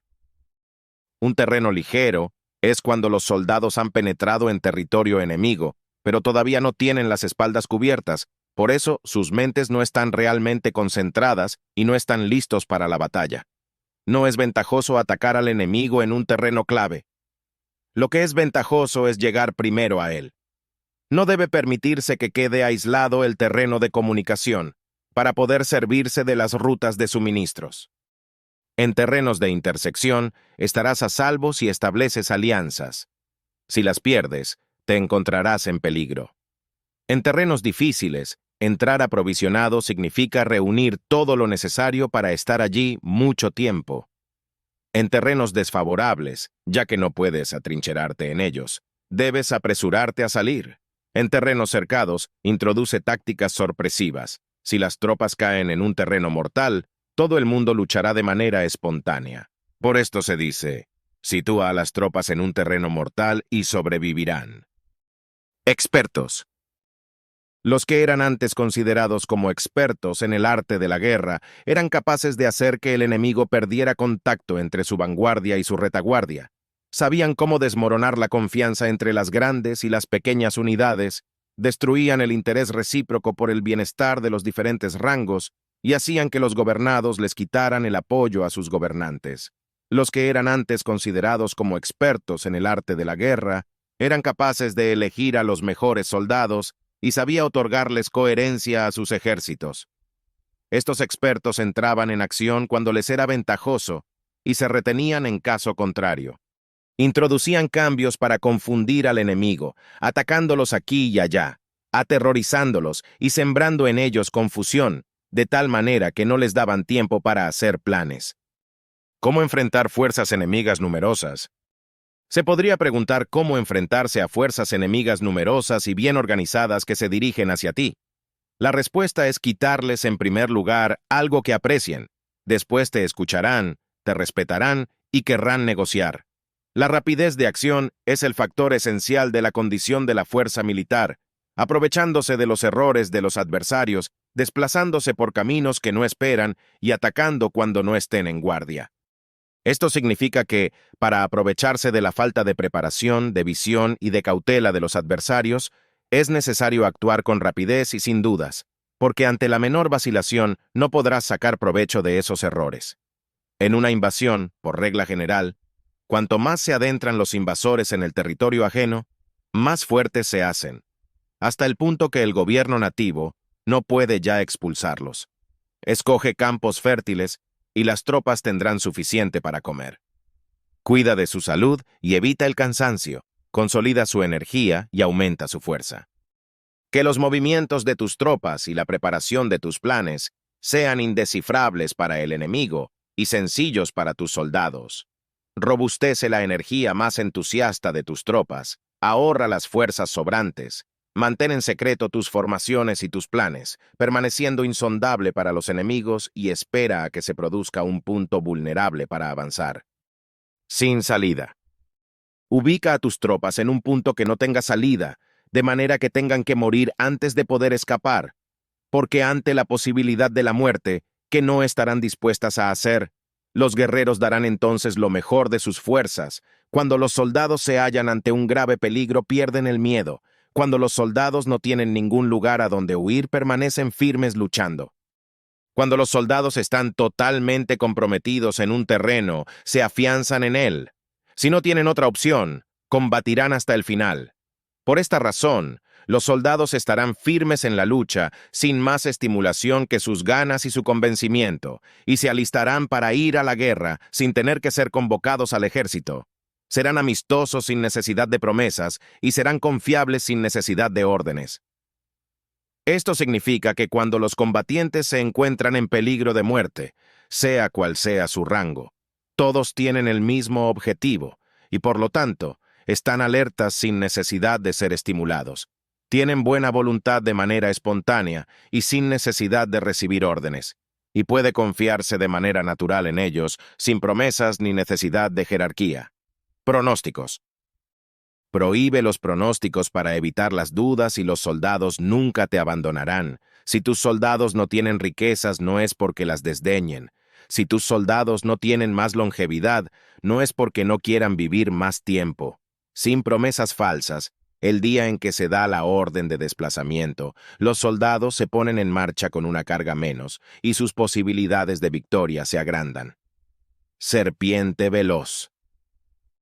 Una operación militar preparada con pericia debe ser como una serpiente veloz, que contraataca con su cola cuando alguien la ataca por la cabeza, contraataca con la cabeza cuando alguien la ataca por la cola, y contraataca con cabeza y cola cuando alguien la ataca por el medio. Esta imagen representa el método de una línea de batalla que responde velozmente cuando es atacada. Un manual de 8 formaciones clásicas de batalla dice: haz del frente la retaguardia, haz de la retaguardia el frente, con 4 cabezas y 8 colas. Haz que la cabeza esté en todas partes, y cuando el enemigo arremeta por el centro, cabeza y cola acudirán al rescate. Puede preguntarse la cuestión de si es posible hacer que una fuerza militar sea como una serpiente rápida. La respuesta es afirmativa. Incluso las personas que se tienen antipatía, encontrándose en el mismo barco, se ayudarán entre sí en caso de peligro de zozobrar. Es la fuerza de la situación la que hace que esto suceda. Por esto, no basta con depositar la confianza en caballos atados y ruedas fijas. Se atan los caballos para formar una línea de combate estable y se fijan las ruedas para hacer que los carros no se puedan mover. Pero aún así, esto no es suficientemente seguro ni se puede confiar en ello. Es necesario permitir que haya variantes a los cambios que se hacen, poniendo a los soldados en situaciones mortales, de manera que combatan de forma espontánea y se ayuden unos a otros codo con codo. Este es el camino de la seguridad y de la obtención de una victoria cierta. Expresar el valor. La mejor organización es hacer que se exprese el valor y mantenerlo constante. Tener éxito tanto con tropas débiles como con tropas aguerridas se basa en la configuración de las circunstancias. Si obtienes la ventaja del terreno, puedes vencer a los adversarios, incluso con tropas ligeras y débiles. ¿Cuánto más te sería posible si tienes tropas poderosas y aguerridas? Lo que hace posible la victoria a ambas clases de tropas son las circunstancias del terreno. Por lo tanto, los expertos en operaciones militares logran la cooperación de la tropa, de tal manera que dirigir un grupo es como dirigir a un solo individuo que no tiene más que una sola opción: discreto, sereno, honrado y preciso. Corresponde al general ser discreto, sereno, honrado y preciso. Debe estar sereno y ser discreto para que nadie pueda descubrir sus planes absolutamente secretos. Debe ser honrado y preciso para que su mando sea justo y su accionar metódico. De esta manera nadie se atreverá a tomarlo a la ligera. Puede mantener a sus soldados sin información, pero siempre confiados. Puede conducir a una tropa en completa ignorancia de sus planes si sabe alimentar la fe en la causa y la fidelidad de los combatientes.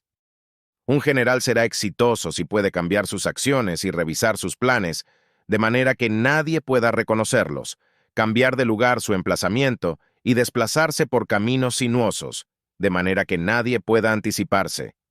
Ganar. Puedes ganar cuando nadie pueda entender en ningún momento cuáles son tus intenciones. Dice un gran hombre: el principal engaño que se valora en las operaciones militares no se dirige solo a los enemigos, sino que empieza por las propias tropas, para hacer que le sigan aún sin saber a dónde van. Cuando un general fija una meta a sus tropas, es como el que sube a un lugar elevado y después retira la escalera. Cuando un general se adentra muy en el interior del territorio enemigo, está poniendo a prueba todo su potencial. ha hecho quemar las naves a sus tropas y destruir sus casas. Así las conduce como un rebaño, y todos ignoran hacia dónde se encaminan. Incumbe a los generales reunir a los ejércitos y ponerlos en situaciones peligrosas.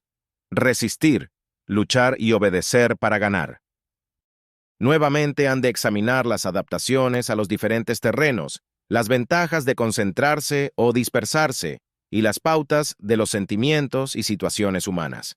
Cuando se habla de ventajas y de desventajas de la concentración y de la dispersión, quiere decir que las pautas de los comportamientos humanos cambian según los diferentes tipos de terreno. En general, la pauta general de los invasores es unirse cuando están en el corazón del territorio enemigo, pero tienden a dispersarse cuando están en las franjas fronterizas. Cuando dejas tu territorio y atraviesas la frontera en una operación militar, te hallas en un terreno incomunicado, pero cuando es accesible desde todos los puntos, es un terreno de correspondencia. Cuando te adentras en profundidad, estás en un terreno complicado, pero cuando penetras poco, estás en un terreno leve. Cuando a tus espaldas se hallen espesuras infranqueables y delante de pasajes estrechos, estás en un terreno acorralado, pero cuando no haya ningún sitio a donde ir, se trata de un terreno letal. Así pues, en un territorio de fuga, lo más correcto es unificar las mentes de los soldados. En un terreno leve, las mantendría en contacto. En un terreno clave, les haría apresurarse para tomarlo. En un terreno de intersección prestaría atención a la defensa. En un terreno de correspondencia establecería sólidas alianzas. En un terreno difícil aseguraría suministros continuados. En un terreno desfavorable urgiría a mis tropas a salir rápidamente de él. En un terreno acorralado cerraría las entradas. En un terreno letal indicaría a mis tropas que no existe ninguna posibilidad de sobrevivir. Por esto, la psicología de los soldados consiste en resistir cuando se ven rodeados, luchar cuando no se puede evitar y obedecer en casos extremos. Hasta que los soldados no se ven rodeados, no tienen la determinación de resistir al enemigo hasta alcanzar la victoria. Cuando están desesperados, presentan una defensa unificada. Por ello, los que ignoran los planes enemigos no pueden preparar alianzas. Los que ignoran las circunstancias del terreno no pueden hacer maniobrar a sus fuerzas. Los que no utilizan guías locales no pueden aprovecharse del terreno. Los militares de un gobierno eficaz deben conocer todos estos factores. Cuando el ejército de un gobierno eficaz ataca a un gran territorio, el pueblo no se puede unir. Cuando su poder sobrepasa a los adversarios, es imposible hacer alianzas. Aprovechar los planes de los adversarios.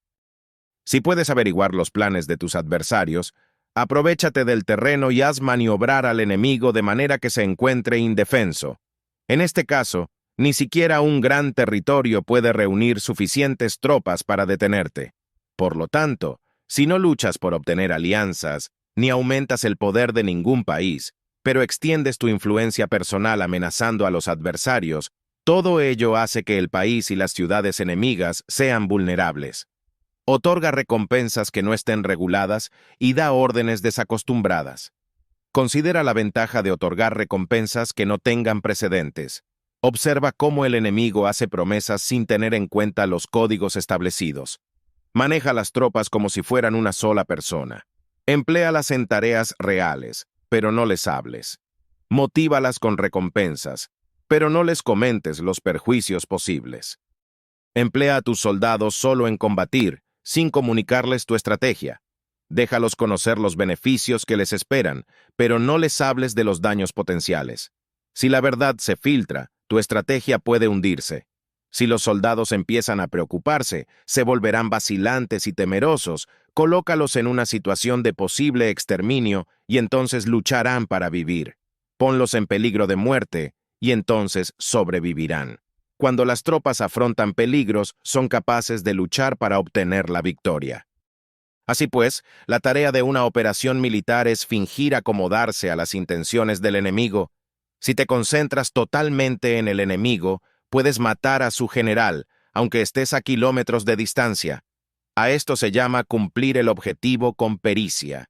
Al principio te acomodas a sus intenciones, después matas a sus generales. Esta es la pericia en el cumplimiento del objetivo. Así, El día en que se declara la guerra, se cierran las fronteras, se rompen los salvoconductos y se impide el paso de emisarios. Los asuntos se deciden rigurosamente desde que se comienza a planificar y establecer la estrategia desde la casa o cuartel general. El rigor en los cuarteles generales en la fase de planificación se refiere al mantenimiento del secreto. Cuando el enemigo ofrece oportunidades, aprovéchalas inmediatamente. Entérate primero de lo que pretende y después anticípate a él. Mantén la disciplina y adáptate al enemigo para determinar el resultado de la guerra. Así, al principio eres como una doncella y el enemigo abre sus puertas. Entonces tú eres como una liebre suelta y el enemigo no podrá expulsarte. Capítulo 12. El arte de atacar por el fuego. Existen 5 clases de ataques mediante el fuego: quemar a las personas, quemar los suministros, quemar el equipo, quemar los almacenes y quemar las armas.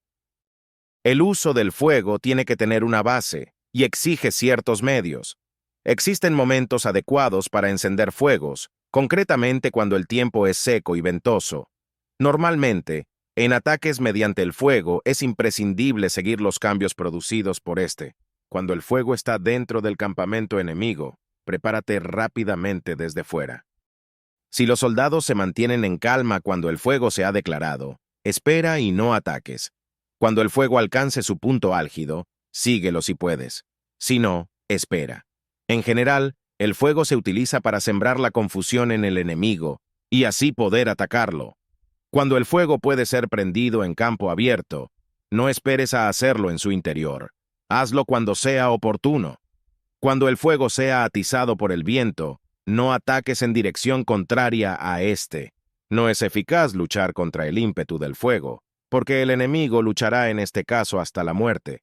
Si ha soplado el viento durante el día, a la noche amainará. Un viento diurno cesará al anochecer. Un viento nocturno cesará al amanecer. Los ejércitos han de saber que existen variantes de las 5 clases de ataques mediante el fuego y adaptarse a estas de manera racional. No basta saber cómo atacar a los demás con el fuego, es necesario saber cómo impedir que los demás te ataquen a ti. Así pues, la utilización del fuego para apoyar un ataque significa claridad, y la utilización del agua para apoyar un ataque significa fuerza. El agua puede incomunicar, pero no puede arrasar. El agua puede utilizarse para dividir a un ejército enemigo, de manera que su fuerza se desuna y la tuya se fortalezca. Ganar combatiendo. Ganar combatiendo o llevar a cabo un asedio victorioso sin recompensar a los que han hecho méritos, trae mala fortuna y se hace merecedor de ser llamado avaro. Por eso se dice que un gobierno esclarecido lo tiene en cuenta y que un buen mando militar recompensa el mérito.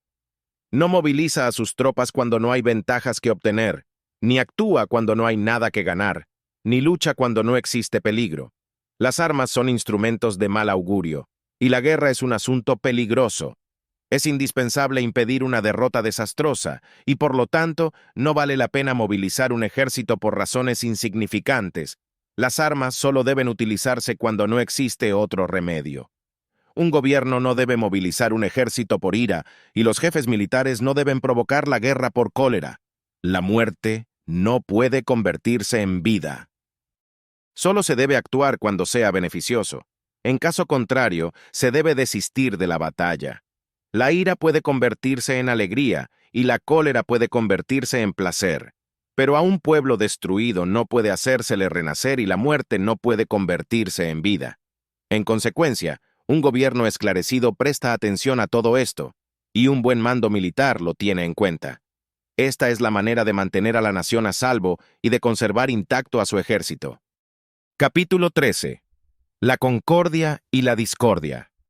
Un ejercicio militar constituye un gran sacrificio para el pueblo, pero si la guerra se extiende por muchos años, el beneficio obtenido es inversamente proporcional a ese esfuerzo, reduciéndose a una victoria efímera y un solo día de gloria. Así pues, equivocarse al medir la situación de los adversarios, solo por economizar gastos para investigar y estudiar su posición, es extremadamente inhumano y estúpido, y no es una actitud propia de un buen jefe militar, de un eficiente consejero de gobierno, ni de un gobernante victorioso. Por lo tanto, lo que posibilita a un gobierno inteligente y a un mando militar sabio vencer a los demás y lograr triunfos extraordinarios es el manejo de buena información. La información previa no puede obtenerse de fantasmas ni espíritus, ni se puede tener por analogía, ni descubrir mediante cálculos. Debe obtenerse de personas que conozcan la situación del adversario. 5 clases de espías. Existen 5 clases de espías. 1. El nativo. Se contrata entre la población de una comarca. 2. El interno. Se contrata entre los funcionarios enemigos. 3. El doble agente. Se contrata entre los espías enemigos. 4. El liquidable. Transmite falsos datos a los espías enemigos. 5. El flotante. Regresa para traer sus informes. Sobornar al enemigo. Entre los funcionarios del régimen enemigo, se hallan aquellos con los que se puede establecer contacto y a los que se puede sobornar para averiguar la situación de su país y descubrir cualquier plan que se trame contra ti. También pueden ser utilizados para crear desavenencias y desarmonía. Tratar bien a los espías. En consecuencia, nadie en las Fuerzas Armadas es tratado con tanta familiaridad como los espías, ni a nadie se le otorgan recompensas tan grandes como a ellos, ni hay asunto más secreto que el espionaje. Si no se trata bien a los espías, pueden convertirse en renegados y trabajar para el enemigo. No se pueden utilizar a los espías sin sagacidad y conocimiento. No puede uno servirse de espías sin humanidad y justicia. No se puede obtener la verdad de los espías sin sutileza. Ciertamente es un asunto muy delicado. Los espías son útiles en todas partes. Cada asunto requiere un conocimiento previo. Si algún asunto de espionaje es divulgado antes de que el espía haya informado, este y el que lo haya divulgado deben eliminarse.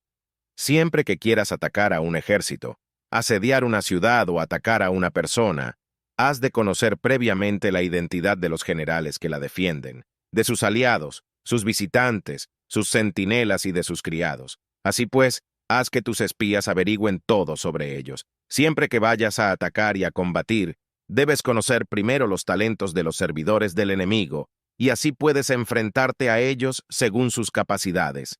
Debes buscar a agentes enemigos que hayan venido a espiarte, sobornarlos e inducirlos a pasarse a tu lado para poder utilizarlos como agentes dobles.